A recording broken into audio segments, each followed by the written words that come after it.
بسم اللہ الرحمن الرحیم۔ ناظرین السلام علیکم، میں ہوں آپ کا میزبان صابر شاکر وفاقی دارالحکومت اسلام آباد سے کچھ تازہ ترین اطلاعات اور اہم خبریں آپ کے لیے، بہت ہی اہم خبریں ہیں اور غور سے سننے والی ہیں، کیونکہ یہ دو تین خبریں میں جو آپ سے شیئر کر رہا ہوں آنے والے دنوں میں اس کا آپ عکس دیکھیں گے، اور اس کے لیے ضروری ہے کہ تھوڑا سا صبر کیا جائے، تھوڑا سا اپنے آپ کو ثابت قدم رکھا جائے اور ادھر ادھر کی باتیں نہ سنی جائیں، کیونکہ اس وقت کافی پاکستان داخلی طور پہ، معاشی طور پہ، سیاسی طور پہ، سیکورٹی کے اعتبار سے بہت زیادہ خطرات میں گھر چکا ہے۔ معاشی اعتبار سے آپ کو معلوم ہے کہ کیا صورتحال ہے اس وقت، اور پاکستان ڈیفالٹ ہونے کے قریب ہے۔ پاکستان میں زرعی مبادلہ کے ذخائر بالکل نہیں ہیں، نہ ہونے کے برابر ہیں، جو ہیں وہ مانگے تانگے کے ہیں، اور معیشت نہیں سنبھل رہی۔ جو مراسلہ سرکار ہے اس کے اختیار میں، اور اس کی نہ ہی اس کی کیپیسٹی ہے، لگتا ہے نہ اس کی پریورٹی ہے۔ اس کی پریورٹی جو ہے وہ اس پہ چل رہی ہے، وہ اپنے مقدمات ڈے بائی ڈے ہر روز کچھ نہ کچھ مقدمات اپنے ختم کروا رہے ہیں، NRO 2 پہ عمل کروا رہے ہیں جلدی، جو کہ نیب آرڈیننس میں انہوں نے ترامیم کی تھی اس کے اکارڈنگلی۔ اس لیے ان کی پریورٹی تو نہ پاکستان ہے، نہ پاکستان کے عوام ہے، نہ پاکستان کی معیشت ہے۔ وہ اپنے ڈگر پہ چل رہے ہیں، بلکہ وہ چاہ رہے ہیں کہ مزید ان کو پنجاب بھی مل جائے، ان کو سندھ بھی مل جائے، ان کو بلوچستان بھی مل جائے، ان کو خیبر پختونخوا بھی مل جائے، کشمیر بھی مل جائے، گلگت بلتستان بھی مل جائے، سب کچھ مل جائے، لیکن انہوں نے اپنی ڈگر تبدیل نہیں کرنی۔ یہ تو ایک اپنی جگہ پہ ایک پولیٹیکل بیٹل ہے، اور ان سب کو لانے والے باجوہ صاحب ہیں، اور وہ لا کے بٹھا کے چلے گئے ہیں۔ اب انہوں نے جو کانٹے بچھا کے گئے ہیں، جو بارودی سرنگیں بچھا کے گئے ہیں، ان کو چننے میں کافی وقت لگے گا۔ وہ کیونکہ پہلے 3 سال ان کے نکال دیں، وہ بڑے کلیئر تھے، ایکسٹینشن کے بعد ان کے مزاج تبدیل ہونے لگے، اور پھر آخری 1.5 سال میں تو وہ کھل کھلا کے سامنے آ گئے، اور پھر آخری 8 مہینوں میں جو کچھ انہوں نے گل کھلائے وہ سازشوں کے تانے بانے ہی ہیں۔ جو اینٹ بھی اکھاڑتے ہیں، نیچے سے ایک نئی سازش، ایک نیا اسکرپٹ آتا ہے، اور ایک نئی بارودی سرنگ ملتی ہے۔ تو یہ تو باجوہ صاحب کے ہیں اعمال، اور ان کے اعمال ان کو حساب دینا پڑے گا۔ یہ میں آپ کو بڑے وثوق سے کہہ رہا ہوں کہ باجوہ صاحب کو اپنے اعمال کا حساب دینا پڑے گا، جلد بدیر دور نہیں ہے، اور اس بات کا ادراک ان کو بہت اچھی طرح ہو چکا ہے۔ اب اس ساری صورتحال میں نئی فوجی قیادت، general Asim Munir, chief of army staff اور chairman joint staff committee general Sahir Shamshad Mirza, ان پہ اب وہ ہم کہتے ہیں کہ بس جی پلک جھپکنے میں ہم کہتے ہیں کہ ہر چیز وہ الادین کا چراغ جیسے ہے، پرانے زمانے میں ہوتا تھا کہ الادین کا چراغ رگڑیں، ایک جن آئے اور اسے ہم حکم دیں اور وہ ساری چیزیں اس طرح سے ٹھیک ہو جائے۔ ایسا ہوتا نہیں ہے، یہ چیزیں آہستہ آہستہ ٹھیک ہونی ہیں، اور اس وقت ایک باقاعدہ طور پہ کمپین، ایک نئی کمپین، کیونکہ ہم پاکستان جو ہے اس وقت داخلی طور پہ، سیاسی طور پہ بھی، معاشی اعتبار سے بھی بہت زیادہ گمبھیر صورتحال میں ہے، اور اس سے بڑھ کر جو اگلی جو خطرناک صورتحال ہے وہ ہے ہماری سیکورٹی کی صورتحال، سیکورٹی سچویشن۔ ہمارا eastern border, western border, eastern border کو بھی اگنور کیا گیا، آخری 1.5 سال میں ٹوٹل طور پہ اگنور کیا گیا، اور ویسٹرن بارڈر کو بھی، اور وہاں پہ خود جان بوجھ کے ایسے لوپ ہولز چھوڑے گئے جس کو میں بارودی سرنگیں کہتا ہوں، اور جس کو میں کانٹے، ہر ایک اینٹ اکھاڑیں تو ایک نئی سازش نکلتی ہے، نیا اسکرپٹ نکلتا ہے، نئی بارودی سرنگ نکلتی ہے۔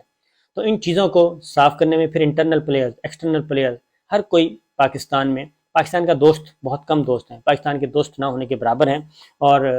پاکستان کے جو دشمن ہیں وہ بہت زیادہ ہیں، اور جو ہمیں بعض اوقات جو ہمیں دوست نظر آ رہے ہوتے ہیں وہ بھی دوست نہیں ہیں، وہ بھی منافق ہیں۔ اس لیے سب کے نظروں میں پاکستان بڑا کھٹکتا ہے۔ وہ اس لیے کھٹکتا ہے کہ پاکستان ایک واحد ملک ہے جس کے پاس اسلامی جمہوریہ ریاست ہے، جس کے پاس جوہری طاقت ہے، جو جوہری طاقت رکھتا ہے، اور جس کے اندر اتنی کیپیسٹی ہے، اتنی ایبیلٹی ہے کہ وہ بیرونی خطرات سے نمٹ سکتا ہے۔ اور جو دہشت گردی کے خلاف جنگ تھی 20 سال میں، پاکستان نے اور پاکستان کے اداروں نے، سول اور ملٹری دونوں اداروں نے جس طریقے سے اس کو ریزسٹ کیا ہے، اور جس طریقے سے پاکستان اس ساری دہشت گردی کے خلاف جنگ میں سے کامیاب ہو کے نکلا ہے،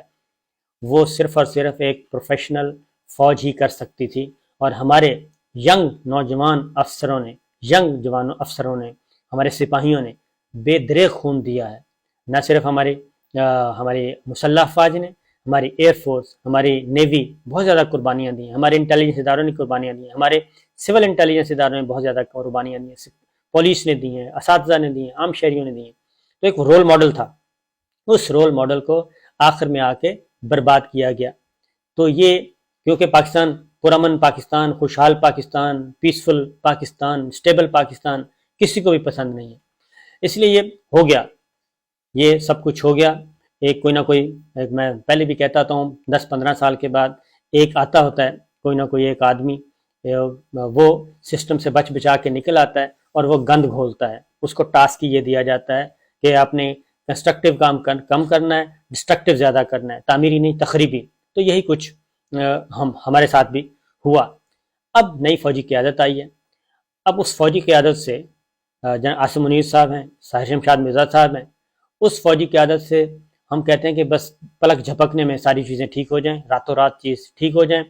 24 گھنٹے گزر گئے، 12 گھنٹے گزر گئے، یہ ٹھیک کیوں نہیں ہوا، یہ دیکھیں پھر وہی چیز ہو رہی ہے. میں سمجھتا ہوں کہ 29 نومبر کے بعد 2 تاریخ کو انہوں نے چارج سنبھالا ہے، پہلا دن تھا. تو پہلا تو جو اپائنٹمنٹس باجوہ صاحب جانے سے پہلے 2-1 دنوں میں، حالانکہ ایک روایت ہوتی ہے، کوئی تھوڑی سی شرم و حیا ہوتی ہے، وہ بھی پوسٹنگ ٹرانسفر کرنا چاہ رہے تھے، وہ نہیں ہوئی، اس کو انڈو کیا اور نئے آرمی چیف نے پوسٹنگ ٹرانسفر اپنی کی. اس کے بعد آگے وہ بریفنگ لے رہے ہیں، کورس کا وزٹ کر رہے ہیں، کچھ احکامات وہ دے چکے ہیں، کچھ احکامات کور کمانڈرز کانفرنس ہوگی، اس میں ایک سیشنز ہو رہے ہیں، انڈور سیشنز ہو رہے ہیں، اور اس میں کچھ شارٹ ٹرم کچھ لانگ ٹرم پلاننگ کی جا رہی ہے. اور پیورٹی پہ جو ہماری پیورٹی ہے، مسلح افواج کی جو پیورٹی، وہ پالیٹکس اب نہیں ہے، وہ پالیٹکس کی طرف وہ نہیں جائیں گے، کیونکہ اس گند میں جو بھی جائے گا وہ سوال ہی پیدا نہیں ہوتا کہ اس کو کوئی عزت یا کوئی وہاں سے کوئی عزت کی چیز ملے. کیونکہ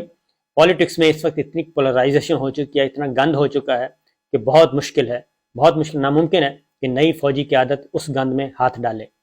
یہ پولیٹیکل پلیئرز کا کام ہے، وہ جانے، ان کا جانے کام. اس لیے جی جو ایک شارٹ ٹرم احکامات جا چکے ہیں اب مسلح افواج کو، وہ یہ ہے کہ پہلی پریورٹی ہماری سیکورٹی ہے. یہ جو دہشت گردی دوبارہ سے سر اٹھا رہی ہے، اس دہشت گردی کو سر اٹھانے سے پہلے کچلنا ہے. اور یہ جو خفیہ مذاکرات شروع ہوئے تھے، کسی کو کانوں کان خبر نہیں تھی، یہ خفیہ مذاکرات نام کی کوئی چیز نہیں ہوگی. جو دہشت گرد ہیں ان کو طاقت سے ہی کچلا جائے گا. اور یہ جو بنوں کا ہوا ہے واقعہ، یہ پہلی مثال ہے کہ وہاں پہ کمپرومائز نہیں کیا گیا، ان کے مطالبات نہیں مانے گئے، بلکہ مکمل طور پہ ایک جنگ چھڑی اور سب کو کچلا گیا اور سب کو فارغ کیا گیا. اور یہ نہیں تھا کہ ان کے مطالبات ان کو انگیج کر کے، اور وہ افغانستان جانا چاہ رہے تھے. نمبر 1. نمبر 2، آئندہ بھی یہی ہوگا. پالیٹکس ان کی پریورٹی نہیں ہے. General Asim Munir, chief of army staff کی پاکستان کی جو داخلی سیاست ہے، اس میں انوالومنٹ ان کی نہیں ہے. اے پولیٹیکل کا مطلب آپ سمجھ لیں کہ اے پولیٹیکل بول تو گئے پچھلے والے، اس پہ عمل نہیں کر رہے تھے. وہ مکمل طور پہ ابھی بھی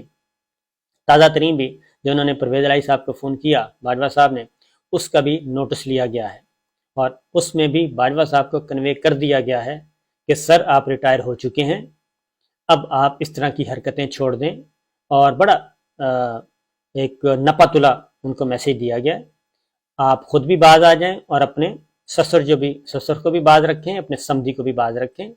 یہ افواج پاکستان کو ملائن مت کریں، افواج پاکستان کا نام استعمال مت کریں. آپ ریٹائر ہو چکے ہیں، آپ گھر بیٹھیں، کہیں جانا ہے جائیں، لیکن یہ کام نہ کریں کیونکہ اس سے مسائل پیدا ہو رہے ہیں. یہ ان کو کنوے کر دیا گیا ہے. نمبر 2، باجوہ صاحب ظاہر ہے 6 سال رہے ہیں، تو انہوں نے کوئی 1-2 اور حرکتیں بھی کی. جب 1-2 اور حرکتیں کیں، اس کا بھی نوٹس لیا گیا ہے. پھر 1-2 افسر تھے، وہ ان کی ابھی بھی پی آر شپ کر رہے تھے، کچھ اینکرز کے ذریعے رابطے شابطے کروا رہے تھے، اور کچھ وضاحتیں، کچھ یہ اپنی لائلٹی، اپنی وفاداری جو ہے وہ ان کے ساتھ منسلک کیے ہوئے تھے. ان کو بھی شٹ اپ کال دی گئی ہے، کیونکہ وہ بھی رڈار پہ آئے ہیں. ان کو بھی شٹ اپ کال دی گئی ہے کہ آپ ادھر افواج پاکستان کے ملازم ہیں، آپ وہ ایک ریٹائرڈ جنرل کے ملازم نہیں ہیں، آپ باجوہ صاحب کے ملازم نہیں ہیں، آپ ادھر ہیں، آپ اس ڈسپلن کا حصہ ہیں، وہ ڈسپلن سے نکل چکے ہیں. ان کو بھی ایک میسیج جا چکا ہے. پھر کیونکہ یہ اینکرز خود ہی اینکرز نے بتایا، جب اینکرز کو پتہ چلا کہ یہ کیا ہے، تو انہوں نے کہا جی وہ فلاں صاحب ہیں. انہوں نے کہا تو ہم خود اپنی طرف سے تھوڑی چلا رہے ہیں، وہ کہاں ہیں کہہ رہے ہیں. تو وہ کہہ رہے ہیں تو مطلب ہے کہ ادارہ کہہ رہا ہے، تو یہ چیز بھی ہو چکی ہے۔ پھر ایک اور چیز کا بھی پرویز الہی صاحب نے جو کہا تھا کہ اسٹیبلشمنٹ چاہتی ہے کہ یہ سسٹم چلتا رہے، تو اس کا بھی نوٹس لیا گیا ہے، کیونکہ یہ واضح ہدایات ہیں کہ اسٹیبلشمنٹ اپنے آپ کو دور کر لے اور کسی قسم کی پولیٹیکل انگیجمنٹ نہیں ہونی۔ اور یہ پولیٹیکل انگیجمنٹ کیسے ہوئی ہے، کیوں ہوئی ہے، اس پہ بھی باز پرس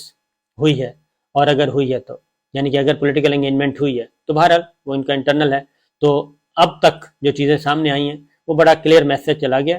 کہ اپنے آپ کو دور رکھیں، پولیٹیکل پلیئرز جانیں، سیاسی میچ ہے، اپوزیشن حکومت آپس میں ان کے تنازعات ہوں گے، عدالتوں میں جائیں گے، عدالتیں جانیں اور وہ جانیں، اس سے زیادہ کچھ نہیں ہے۔ 29 نومبر سے پہلے کی جو سچویشن تھی وہ اب نہیں ہے۔ اعظم سواتی صاحب کو ہائی کورٹ سے، بلوچستان ہائی کورٹ سے ریلیف مل چکا، سندھ ہائی کورٹ سے ریلیف مل چکا، ان پہ ابھی تک مصیبت آئی ہوئی ہے، ان پہ ابھی تک جو مصائب اور پہاڑ جو ٹوٹے ہیں وہ ابھی تک اس میں کمی نہیں آئی، اور اس کے لیے تمام اگر ہوتا اسٹیبلشمنٹ اس طریقے سے انوالو ہوتی 29 نومبر کے بعد، تو بلوچستان ہائی کورٹ کو مینیج کر سکتی تھی، سندھ ہائی کورٹ کو مینیج کر سکتی تھی، ایسا نہیں ہوا۔ البتہ اسلام آباد کے ڈسٹرکٹ اینڈ سیشن جج میں ان کی ضمانت نہیں ہوئی، وہ اسلام آباد ہائی کورٹ میں جائے گا معاملہ، وہ ضمانت ہو جائے گی، دیکھتے ہیں فردر کیا ہوتا ہے۔ لیکن جو بنیادی بات ہے، یہ میں بڑے پورے وثوق سے کہہ رہا ہوں کہ ہمیں نئی فوجی قیادت کو وقت دینا چاہیے، اور یہ خاص طور پہ یہ پاکستان تحریک انصاف، اور کیونکہ بہت سارے کام جو ہیں اب اس میں تیسرا فریق بھی ہے، اور وہ تیسرا فریق بھی فائدے اٹھا رہا ہے، خاص طور پہ آڈیوز ویڈیوز۔ ایک آڈیوز ہیں جو وزیر اعظم ہاؤس کے اندر کی ہیں، وزیر اعظم آفس کے اندر کی ہیں، اور وہ جو سائفر کے بعد ریکارڈ کی گئیں وہ ایک الگ چیپٹر ہے، کچھ دوسری ہیں اور اس میں فیک بھی ہیں، ٹوٹے جوڑے جا رہے ہیں، ثاقب نثار صاحب کے جیسے ٹکڑے جوڑے کر کے بنائی گئی تھی ایک آڈیو ویڈیو بنائی گئی تھی، وہ ساری چیزیں سامنے آ چکی ہیں۔ تو اس لیے اس میں تیسرا فریق بھی موجود ہے، اور خاص طور پہ میں پاکستان تحریک انصاف سے کہوں گا کہ وہ کوشش کی جائے گی کہ ان کو مد مقابل لایا جائے موجودہ فوجی قیادت کے ساتھ، اور میڈیا کو بھی لایا جائے، اور یہ جو ہم پہ پہاڑ ٹوٹے، میں نے آپ کو بتایا تھا کہ میں اگلی ویڈیو میں آپ کو ان ڈیٹیل بتاؤں گا کہ ہم پہ، اے آر وائی پہ، مجھ پہ، سمی ابراہیم پہ، عمران ریاض خان پہ، جمیل فاروقی پہ، یہ ہم پہ کیوں پہاڑ ٹوٹے، بول ٹی وی پہ مصیبتوں کے پہاڑ کیوں توڑے گئے، اس کا بیک گراؤنڈ کیا ہے، میں نے بتانا تو میں نے وہ تھا، لیکن میں نے پہلے کہا کہ ایک اچھی خبر آئی ہے، ایک آکسیجن ہے اس میں پاکستان کے لیے، پاکستان کے عوام کے لیے، اور خاص طور پہ پولیٹیکل پلیئرز جی، حکمراں اتحاد وہ جانے اور ان کا جانے کام۔ یہ کل بھی خبریں چلوائی گئیں لاہور میں، اور یہ ہو گیا وہ ہو گیا، تو یہ سلسلہ اب شاید نہ ہو۔ تو نئی فوجی قیادت پہ آپ اعتبار کریں، کچھ عرصہ میں اعتبار کرنا چاہیے، کیونکہ جمعہ 8 دن میں کچھ بھی نہیں ہوتا جی، اور اس پہ بھی کم از کم 2-3 مہینے لگتے ہوتے ہیں، اور 2-3 مہینوں میں چیزیں سیٹ ہوں گی۔ باقی میں مزید ڈیٹیل نہیں جانا چاہتا، وہ انٹرنل معاملات ہیں انسٹیٹیوشن کے، وہ انٹرنل ہی رہنے چاہیے۔ اجازت دیجیے، اللہ حافظ۔